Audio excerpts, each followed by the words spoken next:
কে দিল পিরিতের বেড়া লিঠুর বাগানে, কমলার বাগানে সইগ, কে দিল পিরিতের বেড়া লিঠুর বাগানে। এই ভাই আইছে, ভাই আইছে। হ্যাঁ, কি অবস্থা ভাইয়া? এই তো ভাইয়া। ভাই আপনি তো পুরাই চেঞ্জ হয়ে গেছেন, কেমনে কি? আগে তো খেত খামারে কাজ করতেন।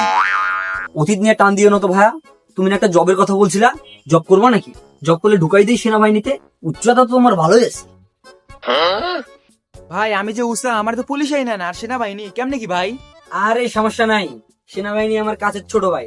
তুমি যদি 2 ফুট উঁচু হও তাও তোমাকে ঢুকে দিব, মানে চাকরিতে।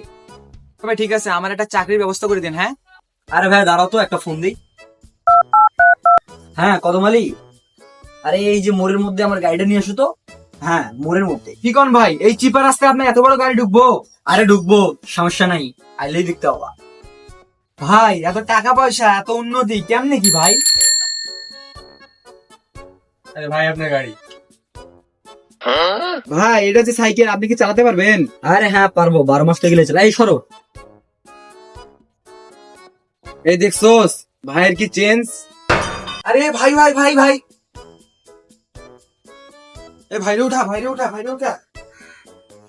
আরে না সমস্যা নাই, ঢাকা শহরে রেস করি তো, ওই এখানে ফাঁকা রোড পে গাড়িটা একটু বাঁকার দিকে চলে গিয়েছিল। সমস্যা নাই, এই তোমরা গাড়িটা গ্যারেজে পাঠিয়ে দাও, সমস্যা নেই।